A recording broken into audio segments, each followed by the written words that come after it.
Welcome back to Elden Ring. We are in Liurnia of the Lakes. We're going to travel along this path, get the map, figure out where the heck the meeting place is to get this Glintstone Key, and then we're just going to, maybe start just rolling right into Raya Lucaria. Or the Academy of Raya Lucaria. Look at the sky and stuff. They never really got a good clear, because like in Limgrave, it's super cloudy. And it's getting foggy again here. It does say foggy or mist-shrouded lands in the map description. But look at that thing ahead of us. We've got soldiers here. We've seen setups kind of like this before, like in Stormvale Castle, but never something like that. It's, I don't know, green. It's got fire coming out of it.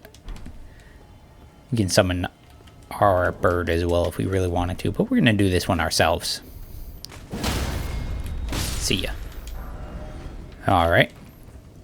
Oh, hey. Really unfortunate. I need this Morning Star to do just a tiny bit more damage. And then I could, like, really finish these guys in 3 hits.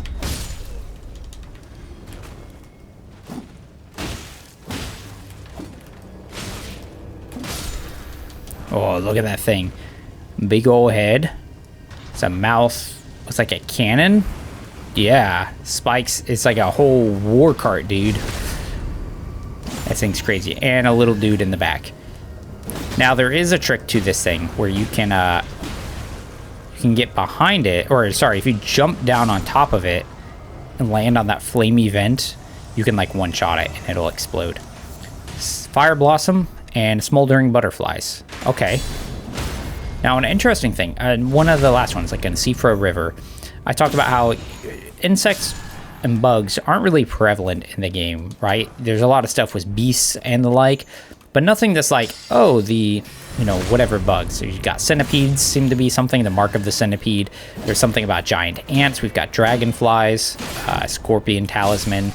But then we do have a lot of these butterflies we've been finding. Because if we go and we look, right, we've got, there's fireflies. Then we've got a smoldering butterfly, nascent butterfly. And then we just got this other new item. It's not a bug, but a fire blossom, which looks a lot like these Erdly flowers. Look how they're different. But these are fed by the leaves from the Erd tree in the days of antiquity. These were supposedly also fed by that, but they've faded to pale scarlet because I would assume the rot stuff in the Caelid wilds. And then this fire blossom, a half ashen and smoldering flower. You can see it is kind of like burned and ashen a bit. It blooms on the mountain tops of the giants, fertilized by the sparks from the forge at the peak which burns the flame of ruin. That's a lot of... All right, yeah, there's a lot of stuff that goes into there, huh? Some forge in the mountaintop of giants with the flame of ruin. And I mean, all the descriptions we've read for these various like flame spells and stuff do talk about how it's like raging flames and stuff, and they're all destructive. And right here we have ourselves a finger reader crone. Yeah. See what she has to say. Hey, hon.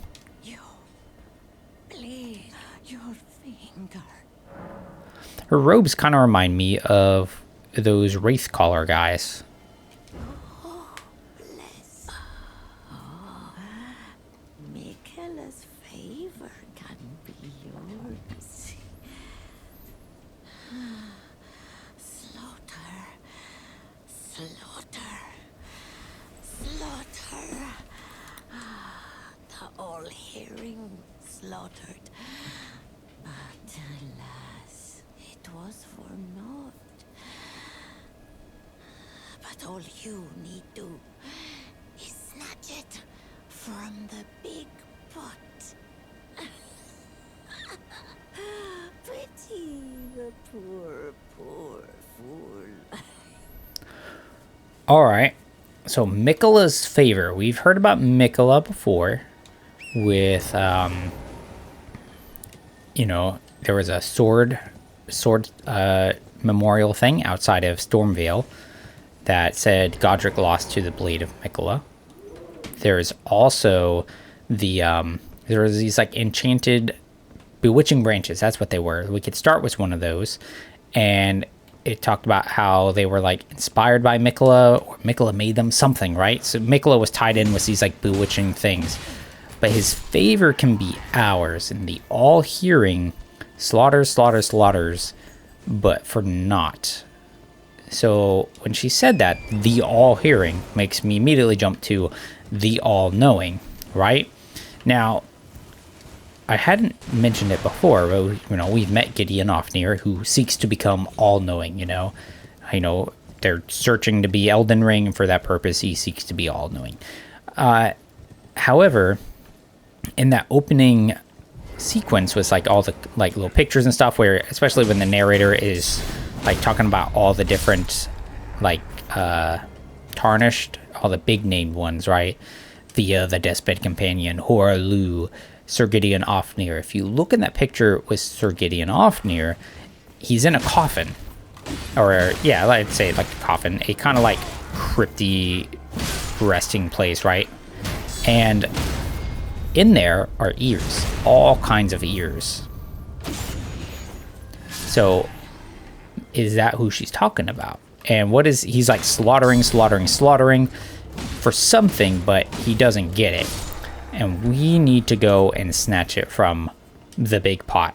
And there's only one big pot I know, and that would be Iron Fist Alexander. So, all right, having fought our way down through this whole stretch, it was a full big encampment, and coming back in through this way, it would have been pretty rugged, I would imagine. But we're at the Gatefront Town right here. Does it say Academy Gate Town? Yeah. But before we like really dig into this place, we need to get ourselves that map, because running around without a map sucks. But look, a tree. And see how I mentioned before, like golden leaves? There are little golden leafy flowers under this one. So maybe I just hadn't noticed it, or I did notice it, mention it, and then failed to remember that I'd done that. Ah, so this is the path. Okay, so there should be a big bridge that goes up there, but it's all broken, and we had to go down some other side path, which then means the map should be up here. And who are these guys walking around? Kind of hunched, weird faces, big eyes, clubs. That dude's got a sword. They look like they got strange shields on.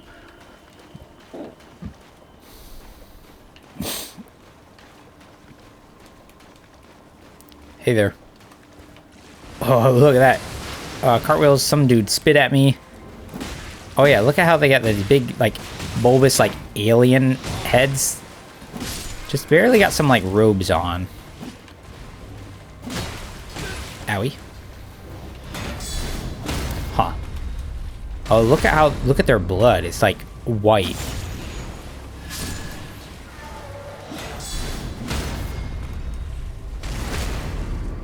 Ah, weird. His shield looks like it's like sprouting branches and stuff. Like it's just, he literally just picked up some like wood from the ground. Albinarch blood clot. So the Albinarch blood clot, a thick coagulated blood of the Albinarchs. Now, material used for crafting items. Albinarchs are life forms made by human hands. Thus, many believe them to live impure lives untouched by the Erd Tree's grace. Now, I guess it would make sense why people would kind of think that, right? Because, we've read in the runes that they believe those born by the Erd Tree are, like, blessed by it. And if you die, you should be buried with it or return to it and, be reborn. But if you're not born naturally and stuff, I guess I could see that. But look how it's kind of like a, you got beast blood, and then this one's a Albinarch blood clot, which is a silvery color. And we do have a silvery item, and that is with the larval tier, known as a silver tier. But something about the name too, Albin is like albino, like, white, pale or something, and then Auric being gold. So it's like a white gold or silver maybe.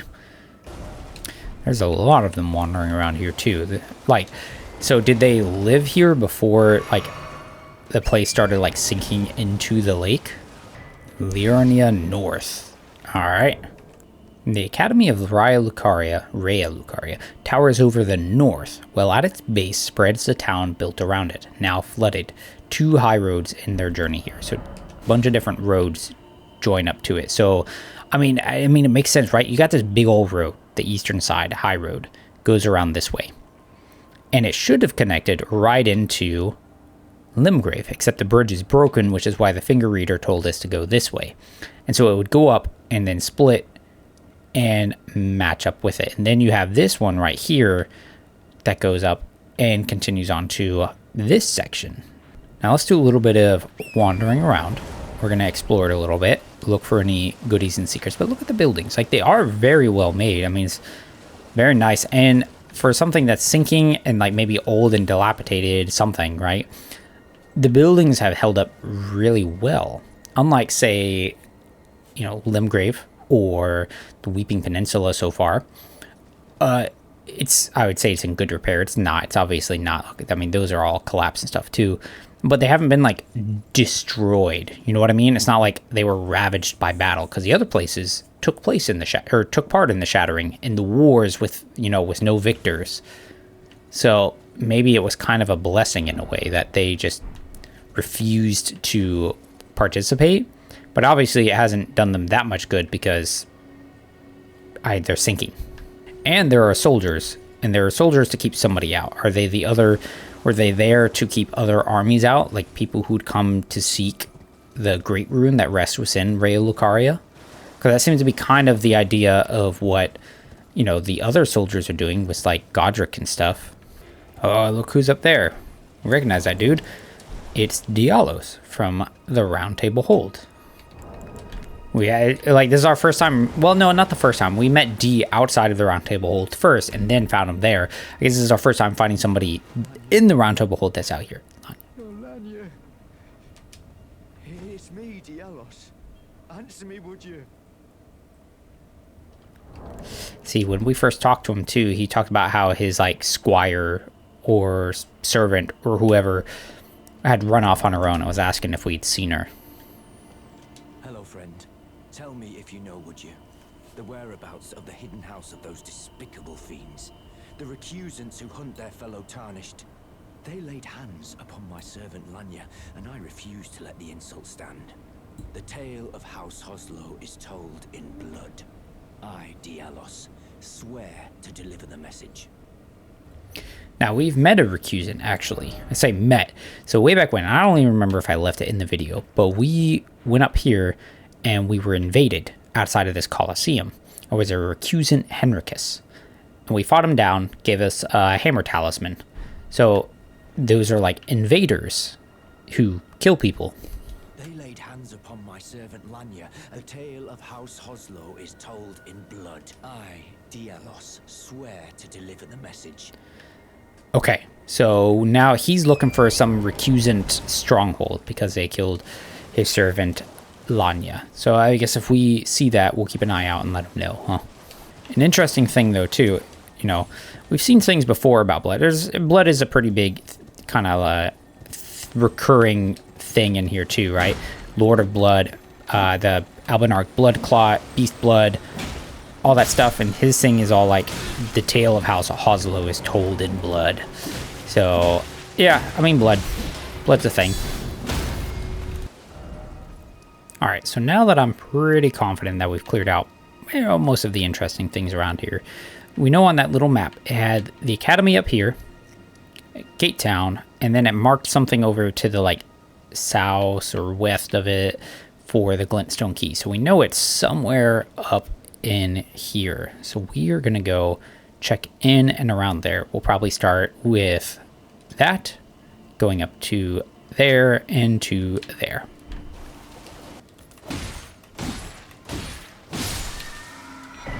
Oh, Ripple Crescent Halberd, dude. I like never get that's okay. That's a rare thing to get, honestly. Like, I don't think I've ever actually gotten it, but I've never really tried to get it. That's cool.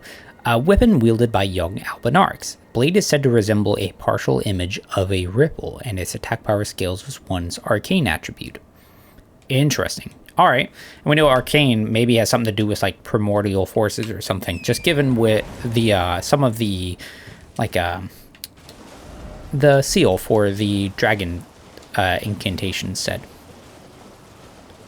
So here's our first point, chapel of some kind, which could be a pretty good meeting spot. And look, there is somebody there.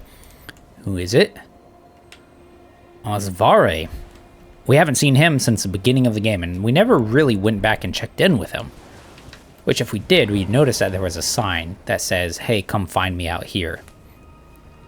So, what does he have to say, and what is that? Yeah, that looks gross.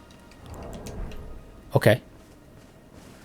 Now, another thing to note, right? What is he's covered in blood still, which is just not a good look for anybody. Now, I mean, granted, we are probably covered. Well, not really covered in blood. Why is he covered in blood? He's wearing a mask. He's also robed in like white and stuff, hence why we can see it so much. But we got an item way back when as well. This one, dagger favored by military physicians in white. The pointed blade is hard and sharp, critical hits. Medicine is a mercy, and mercy upon the battlefield is ruthless. Beware the killers clothed as men of compassion. So is that talking about him? Ah, there you are.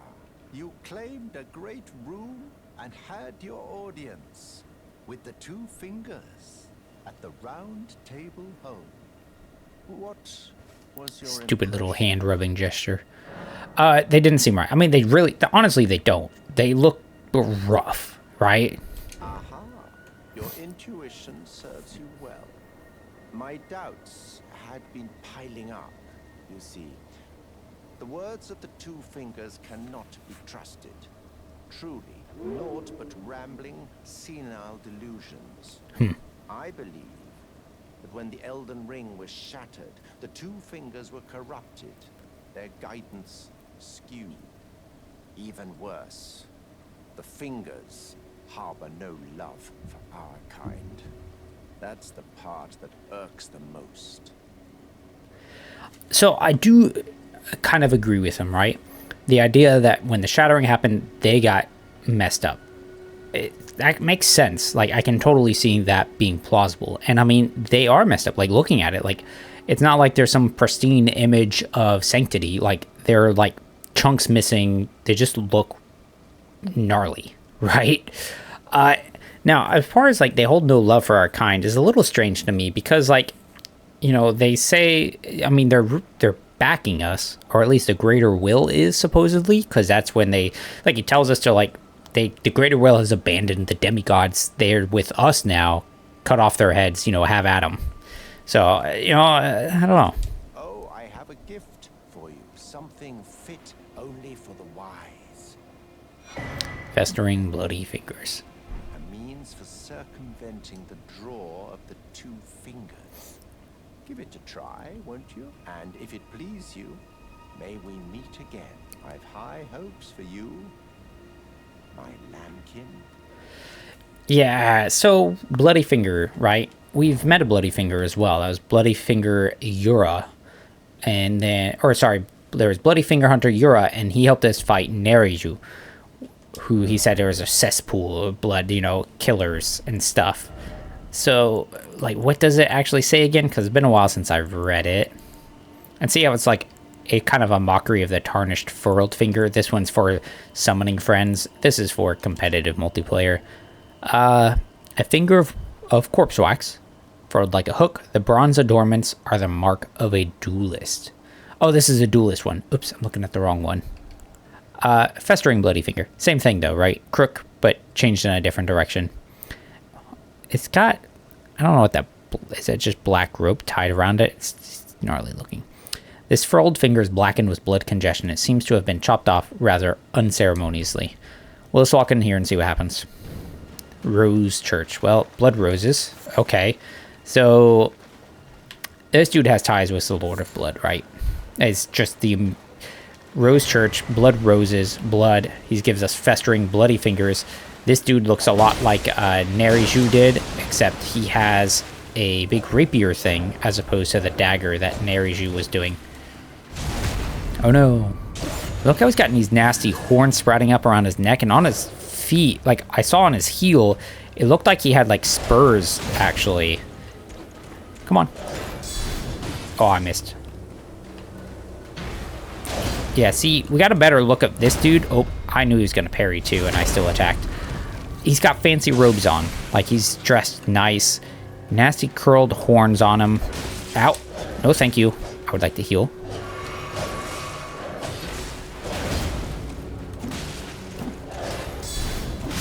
Huh. I didn't see a face in there, though. More blood roses. Alright. But what is all this nastiness?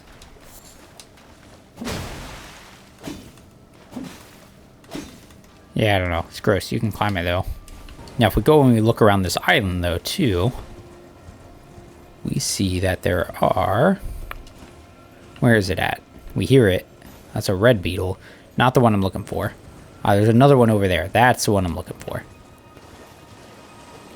See how he's kind of golden? We know that's an incantation. There we go. What do we get? Blood Flame Blade. So it's another flame of sorts, right? We've gotten the black flame. We've got regular flame.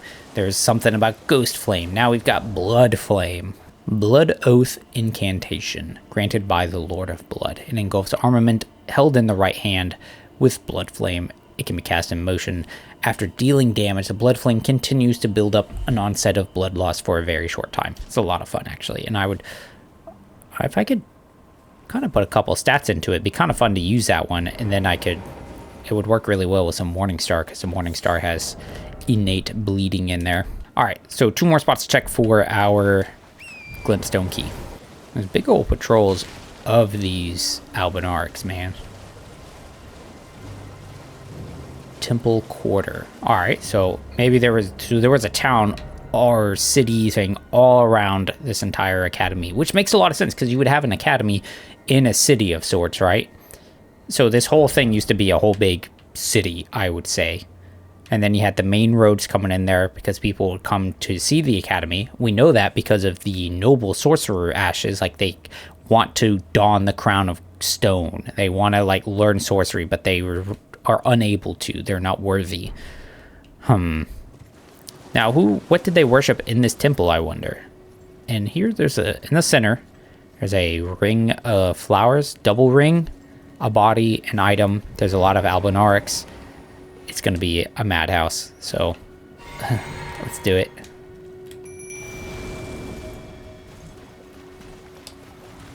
Also a big flower over there.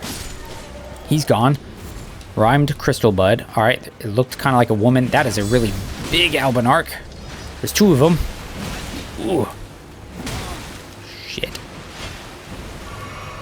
Owie. Ooh, frostbite. Okay. Ooh, I'm alive.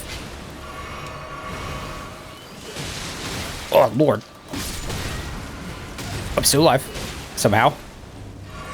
I am out of flasks. Let's get rid of the little guys. I need the bird to maybe do some more. Ooh.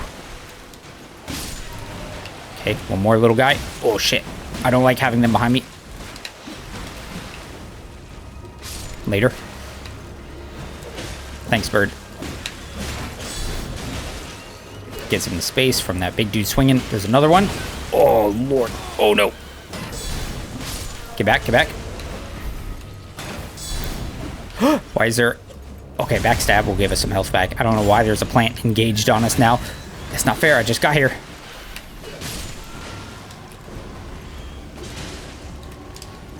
Oh! Give me some flasks back. Give me some flasks back. Nothing. No flasks. Oh. Alright. Well, we'll get rid of these plants now, and then we will check out whatever's happening here. Oh, they're covering up. Get out of the way. Bird will keep taking care of that. Alright, so there's a woman. She's got, like, kind of like robes on, it looks like. Breastplate. Kind of cowly thing. Her face looks awful. Silvery crown, bracers, no shoes. Oh, she's got like, what do you call that? Bracelets around the thigh, like right above her knee, maybe? Okay. So why were they around her? Like, does it have some tie-in with like why this would be the temple quarter? And then we've got ourselves a chest. It is an ice rind hatchet. Cool one as well. It takes 16 dexterity, which I'm not far off from, actually. Hatchet was a frost-coated blade, one of the several gifts given by Castle Saul in the distant north. Known as Freezing Fog, the blade is thought to be a dragon's scale. It inflicts a powerful frost effect. Huh. So like an ice scale or an ice dragon? Given from Castle Saul in the distant north. Okay. Castle Saul. Gifted here. And there's our last one. Must be up there, right? Alright, there are a lot of beetles flying around. And right up there, what is it? It's a dragon. Except this one's different from the flying dragon Agil we saw. It's blue. This one does seem to have some like growths of sorts on it. Like the Agil didn't have that on him. Now the dragon that Godric grafted, right? He also didn't seem to have nastiness on him, except for when he did graft him. Once he did that, then it was all nasty and like, you know, kind of warty, tumory looking, which is interesting because that's also kind of how the trolls look. When you take a close look at their legs and stuff, it's a similar thing. And this thing also has like spines growing out of the back, which reminds me of the lion thing, as well as the ancestral tree spirit body, but also it's a dragon. So like, is that really strange? You know, probably not. Good chance that this thing is guarding the Glintstone Key. Oh, look at it. Oh, it's got like blue, it's got crystals on it. Oh, and it's like, oh no, I think I could still see the eyes. It still has feathers on it as well, around the neck and on the wings, right? Come on. Whoop. One more. All right, come back this way so I can start hitting you in the face, please.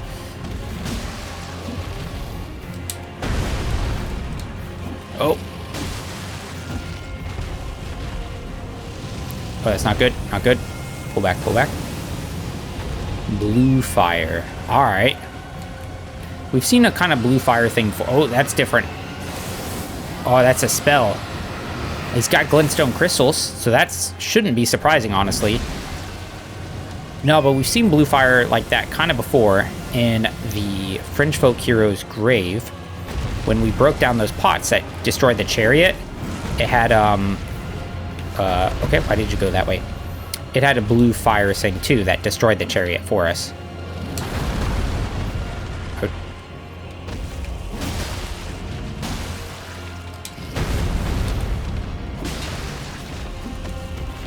Oh, come on. How did I not hit that? There we are. Oh. Big R2. Nice. And then critical hit. Can you even see the eye? I don't know. The eye might be even completely covered. So is it like seeing the world through like a crystal? There's another blood loss. Nice. Where's my R2? Oh, no.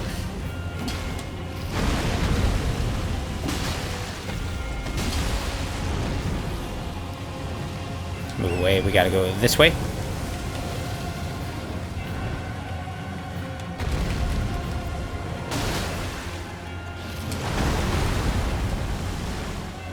Oh, come on. Yes. Get another fully charged R2. Oh, beautiful. Yeah, you can't see that eye at all. Glintstone Dragon Smarag. Smarag? Get ready to pull back.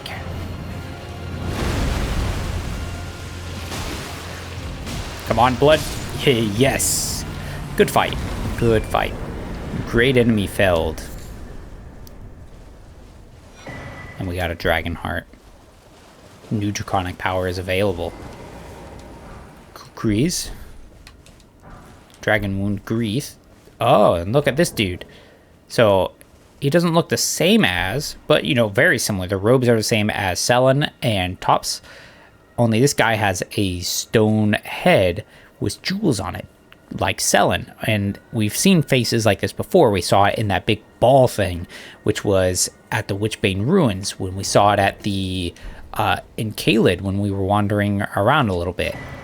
And there's our Academy Glintstone Key. It's a key to the seals binding both gates to the Academy of Raya Lucaria. Activates warp magic bound within the seals. A Glintstone Key will remember its user, meaning once used it can never be passed on to another. The Academy does not welcome the indolent. And for a key, it's a lot like a blade, right? Like, look how the bottom part is just like, it's like a daggery look to it. Circle-y thing, blue seems pretty obvious given how it is. The top part looks a lot like the seal for it. We're gonna wander to the dragon shrine and take a look at that new communion power, and then we'll call it good there, and we'll start going right into Raya Lucaria. Oh, there's no stuff for us to learn here. Okay. Man, look at that view though. This is completely different off the story, but like, look at that. It's freaking awesome. And there's like shipwrecks out there too. Far to the east, you'll find the Cathedral of Dragon Communion, a place where draconic power gathers. So, we have this one, which is a Church of Dragon Communion, but that one is a cathedral. So, if we want those other draconic powers, we need to go find it somewhere out to the east. And where it's in the east, the Kaled Wilds, the Rot-Blighted Lands. Alright. But that's where we're going to call it now. The next one, we're going to go ahead and just start rolling right into Raya Lucaria. I think that'll be fun. Yeah, what else is there to say? You know, moving it fast on that one, and then we can go running around the rest of the lake, right? Thanks for checking it out. Hope you guys enjoyed it, and until the next one, take care.